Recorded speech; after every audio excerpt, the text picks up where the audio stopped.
Hi, ako nga pala si Bea, simpleng babae. Maraming nagsasabi na maganda raw ako, kaso, chubby. Hindi ko naman ito kinakahiya. Bakit ba? Ang sarap kumain. Sa mata ng marami, isa akong mahinhin na dalaga, pero hindi nila alam, ako ay isang mahilig na babae. Hindi ko alam kung kailan at anong taon nagsimula. Basta ang alam ko, mahilig ako sa kamunduhan. Pero ang taong tumulong sa aking kahiligan ngayon ay siya ring nakauna sa akin. Siya at ang kanyang mga anak ang nagturo sa akin ng lahat ng kaalaman ko tungkol sa kamunduhan. Walang iba kundi ang sarili kong lolo. Oo, tama kayo. Ang lolo ko at mga tito ko ang dahilan ng aking kaalaman sa bagay na to. Nagsimula ito nung ako ay 16 anyos pa lamang at nagbakasyon ako kina lolo at lola. Kariligo ko pa lang noon, ako ay dinapuan ng kahiligan. Kaya naman pagdating ko sa aking kwarto, tinanggal ko ang aking saplot at nagsimulang nagpasaya sa aking sarili. Enjoy na enjoy ako ng mga oras na yon habang tinitignan ko ang aking sarili sa malaking salamin na nasa aking kwarto at hindi ko napansin na bumukas ang pintuan ng aking kwarto. Wow! Apo? Ano yung ginagawa mo? Painosenteng tanong ni lolo, sabay pasok sa aking kwarto at inilak ang pinto. Sorry po lolo. Takot na takot akong humihingi ng paumanhin sa aking lolo. Oh, huwag kang matakot. Ang ganda nga mo ngang pagmasdan sa ganyang ayos mo eh. Ituloy mo lang at panonoorin kita. Ngiting sabi ni lolo. Ngunit makikita mo sa kanya mga mata ang pagnanasa. Hindi na po lolo. Paiwas kong sabi, sabay pag-aayos sa aking sarili. Oh, saan ka naman pupunta? Huwag kang mag-alala. Hindi kita isusumbong. Besides, wala naman ang lola mo, kaya pwede mong ituloy kung ano man yung ginagawa mo. Sabi pa ni lolo. Gulat na gulat ako sa aking narinig mula sa kanya. Napansin kong nakatingin siya sa aking pinakaiingatan. Umiwas ako ng tingin, pero pagbaba ng aking mga mata, napansin kong unti-unti nang may nagbabago kay lolo. Huwag ka nang mahiya, halika't tutulungan pa kita, sabi nito sa akin at hinawakan ang aking muka at hinila ko papalapit sa kanya. Lo, huwag po. Nanginginig kong pakiusap sa kanya, pero mukhang bingi siya ng mga oras na yon. Gusto niya akong gawan ng hindi maganda, pero pinipigilan ko siya. Ano ba? Pagbibigyan mo ba ako? O baka gusto mong isumbong kita sa mga magulang mo? Galit na sabi ni lolo. Huwag po. Umiiyak kong sabi, habang unti-unting binibigyang laya siya sa gusto niyang gawin sa akin. Umaasang maaawa siya at hindi na itutuloy ang kanyang binabalak. Ngunit bigo pa rin ako sa aking pakiusap dahil pinagputi niya ang gusto niyang gawin sa akin. Papayag ka lang din pala. Ang dami mo pang arte, sabi ni lolo na puno ng pagnanasa ang kanyang mga mata. May nakauna na ba sa'yo? Tanong nito sa akin. Wala pa po. Kayo pa lang kung sakali. Di maganda. At simula ngayon, ako na ang magmamay-ari sa'yo, sabi ni lolo. Pilit pa rin akong nakikiusap sa kanya na huwag niyang ituloy ang gusto niyang gawin. Subalit, bulag na to ng pagnanasa Tuloy-tuloy siya sa ginagawang pagpapainit sa akin. Hindi ko na napigilan na nakalika ako ng ingay. Tumututo lang aking isip, ngunit hindi ko maintindihan dahil aking katawan ay nasisiyahan sa bawat pagpapainit na ginagawa ni Lolo sa akin. Tuluyan na akong nawala sa aking sarili. Wala na akong iba pang nararamdaman na mga oras na yun, kundi puro kasiyahan. Sobrang kasiyahan na nun ko lang naramdaman sa tanang buhay ko at sa unang pagkakataon. Narating ko ang rurok ng kasiyahan. Halika, ako naman ang pasiyahin mo, sabi ni Lolo matapos ako makabawi ng lakas. Lo, wala po akong alam sa mga ganyang bagay. Pakiusap ko sa kanya. Ano ka ba? Ako ang bahala sa'yo. Basta lahat ng sasabihin ko, sundin mo lang at huwag kang matakot. Puro kasiyahan ang ibibigay ko sa'yo mula sa oras na to, sabi pa niya. At dahil na rin sa nagawa ko ang gustong ipagawa sa akin ni Lolo, ay narating agad nito ang rurok ng kasiyahan. Hindi ako makapaniwala na nagawa ko yon at nagawa din niya yon sa akin. Matapos ang mga sandaling iyon, ay pinag-ayos niya na ako ng aking sarili. Mag-ayos ka na at baka dumating na ang lola mo. Tandaan mo, huwag kang magsusumbong kahit kanino kung ayaw mong samain ka sa akin.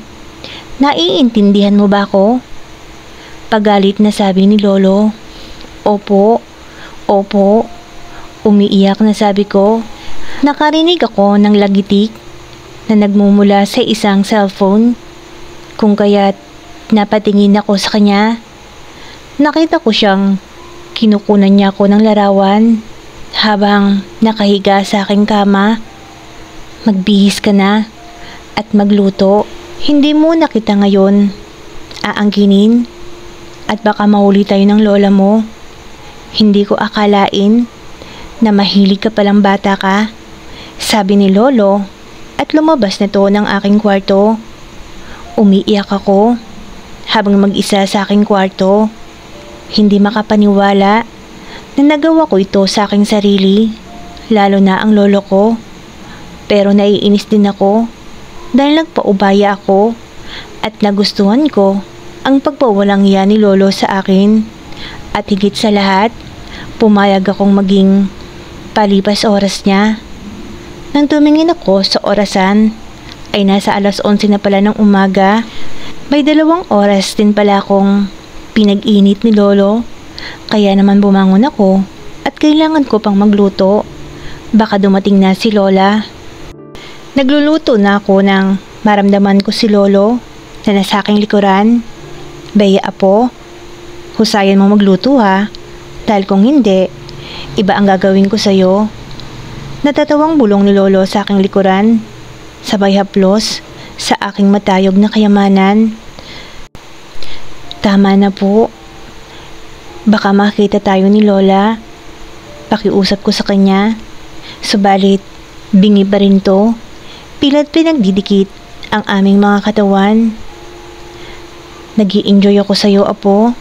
Hindi ko mapigilang mag-init sa'yo. Ang bango-bango mo, sariwang-sariwa, sabi ni Lolo, sabay halik sa aking batok. Wala naman ako magawa, kundi tiisin ang pangwawalang ya niya sa akin. Maya-maya, bumaba ang isa niyang palad sa aking katawan. Pilit ako nagpupumiglas dahil ayoko nga. At baka mamaya, hindi ko naman mapigilan ang aking sarili at makalika ako ng ingay. Tinigilan niya lang ang kanyang ginagawa nang maramdaman niyang bumukas ang pinto at paniguradong si Lola na yon. Peya apo, nakapagluto ka na pala. Pasensya na. Ngayon lang ako nakarating. Yung kaibigan ko kasi, nagyayapang mamasyal. Nasaan ba ang lolo mo? At nang makakain na tayo, wika ni Lola, sabay baba ng kanyang mga gamit sa upuan. Opo, La. Hindi ko po alam kung nasaan po si Lolo. Matamlay kong tugon kay Lola. Matamlay ka, Apo? Masama ba ang pakiramdam mo? Hindi po, Lola. Napagod lang po siguro ako sa pagluluto. Kinakabahang sagot ko kay Lola. Ganun ba? Halika na at kumain na tayo. At na makapagpahinga ka na. Nasan ba ang lolo mo? Saan ba nagsusuot ng matandang yun? Oh, andito ka na pala, Helen. Kararating mo lang ba? Biglang sulpot ni Lolo mula sa aking likuran. Nariyan ka lang palang matanda ka. Oo, kararating ko lang.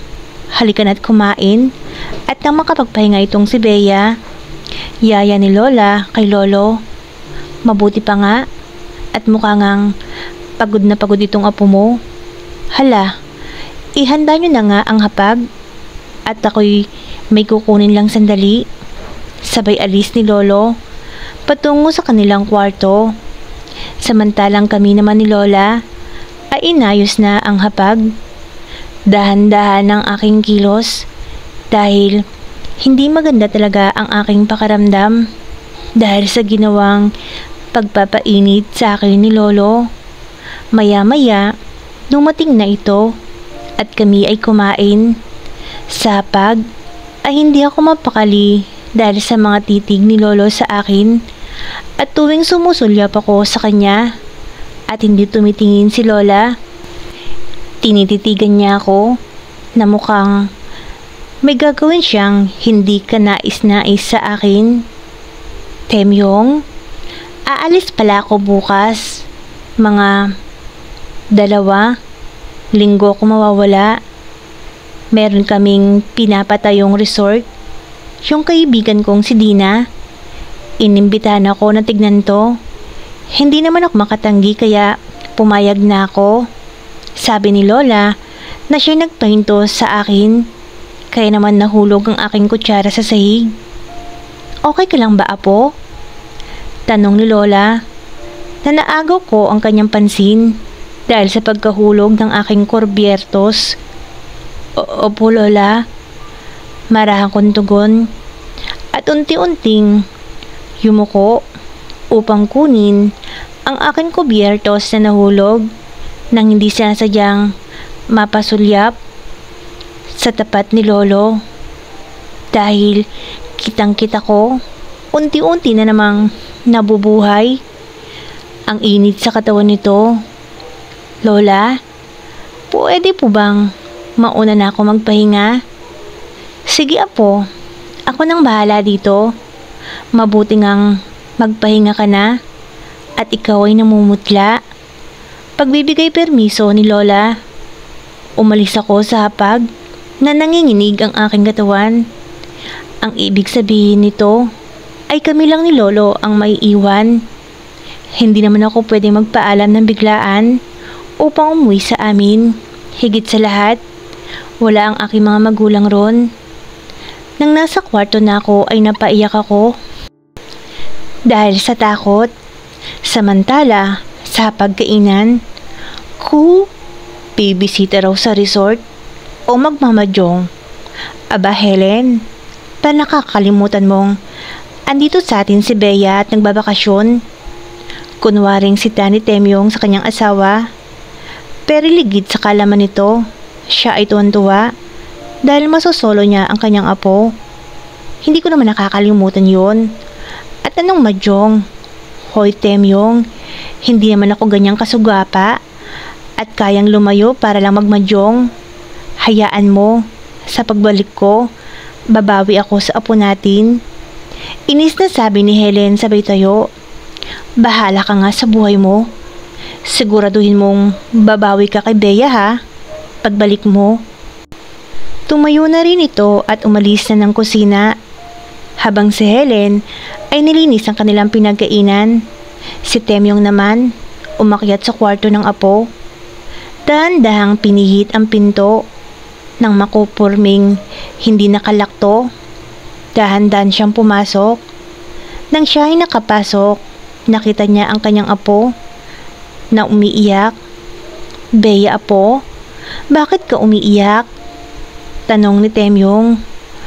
Lolo, ano pong ginagawa niyo rito? Nahintakutang tura ni Bea. Sabay punta sa sulok ng kama na tila ba sa pamamagitan nito ay malalayo siya sa kanyang lolo. Oh, huwag kang matakot. Pumunta lang naman ako dito upang ibigay sa'yo tong gamot. Si Bea naman, pilit niyayakap ang kanyang mga binti at itinatago ang kanyang muka sa kanyang tuhod. Dahil sa takot, nalimutan niyang wala pala siyang pangbaba na panloob. Kaya naman kitang-kita ni Temyong ang kanyang pinakaiingatan. Huwag ka nang matakot sa akin. Halika at aalisin natin ang pagod mo. Nasa baba po si Lola. Baka makita niya tayo. Umiiyak kong sabi kay Lolo. Sinabi na lumapit ka eh. Gusto mo bang magalit ako sa'yo? Sabi ni Lolo. Dahil sa takot, dahan-dahan akong lumapit. Pinaalis niya ang aking mga saplot upang lagyan ng cream ang mapupulang bahagi sa aking katawan. Subalit, ang pagnanasa ay muli na namang nabuhay sa kanya, kung kaya't pinag-init na naman niya ako. At nang maramdaman ko ang rurok ng kasiyahan, pinag-ayos niya ako ng aking sarili at naramdaman ko na lamang na lumabas na siya sa aking kwarto. Isang mahinang tunog ng pagsara ng pinto. Tanda ng inilak ni Lolo ang aking pinto. Samantalang ako, nanatiling nakatulala at hindi alam ang gagawin dahil sa pagkabalisa, takot at pagod. Hindi ko na malayang nakatulog ako na walang kahit anong saplot sa katawan.